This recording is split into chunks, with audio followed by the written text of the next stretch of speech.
biblical oils and ancient biblical healing.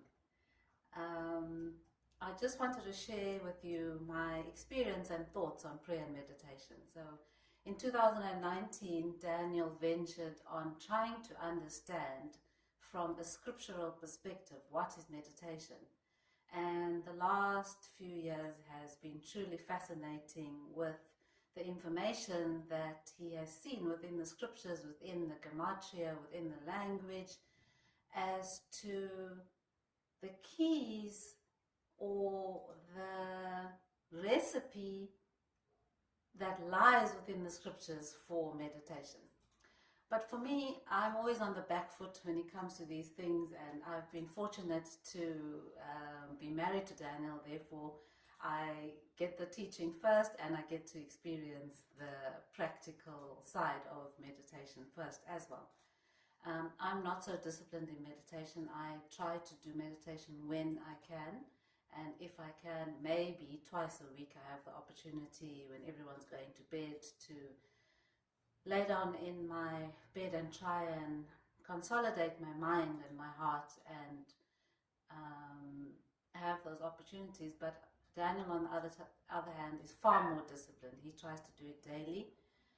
We're still learning. I mean, there are people out in the world that are experts at teaching meditation and experts at doing meditation for hours.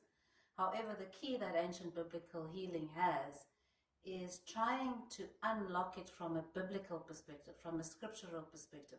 We're not trying to get the source elsewhere because the recipe and the keys are in the scriptures. But in 2019, December 2019, I did my first meditation with Daniel, and it was truly fascinating because at the time we had just come off a tour around South Africa. It was about 6 weeks, and I was exhausted.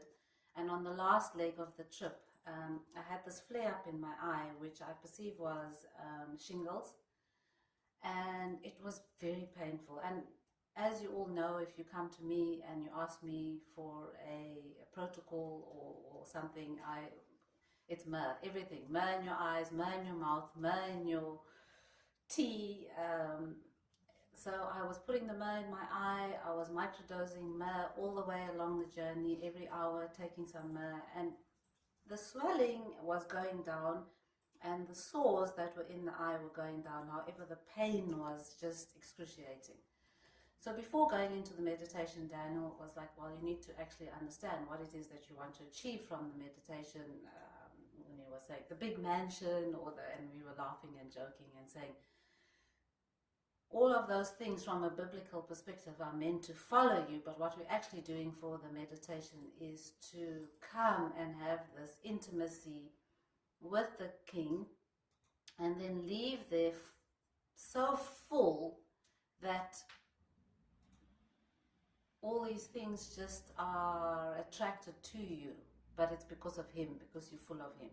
The only thing I could think of at the time was that I needed my eye to be healed. I was in a lot of pain. So I took a picture of the eye before the meditation and after the meditation. I will share the picture in the comments or through our different support channels. But we went into the meditation and I had the most fascinating experience of, it felt like I was at the feet of Moshe when he said, whoever looks up at the copper Nushtan will have life, will have chai. And the meditation was only 17 minutes when we timed ourselves, but it was very short, but it felt like an expanse of time, and yet it felt like a second. And when I came out of the meditation, my eye was completely healed. There was no pain, and the one little sore, or the sores that were in the eye were completely gone.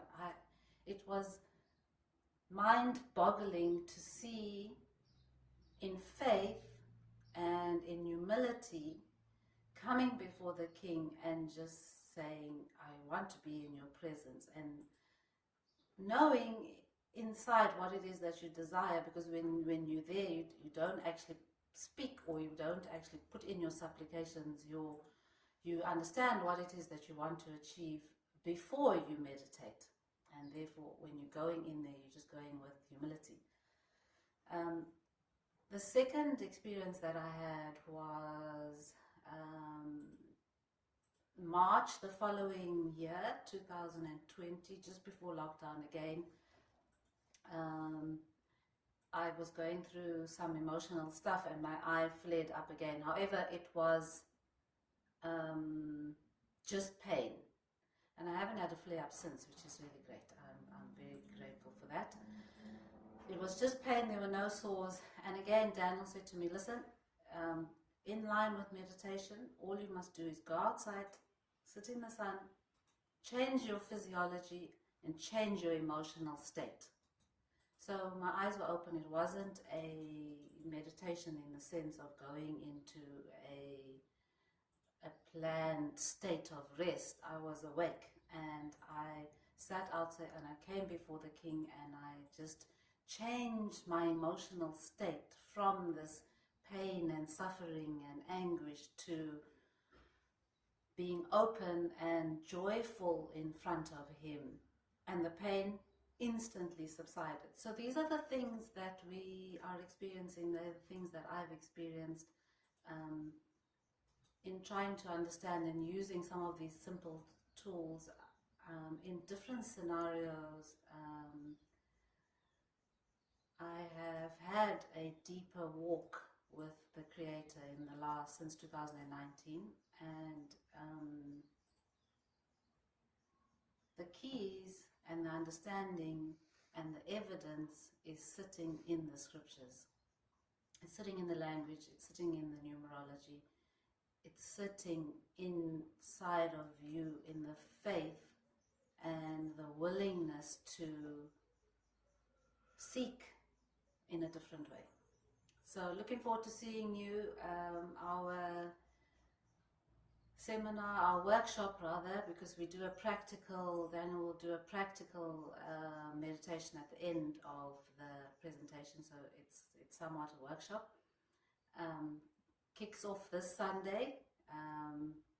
Abba willing, we will be traveling and on the road for the next 2 months, and we look forward to seeing all of you that we visited in the past and to meeting all of the new people. So blessings for your day.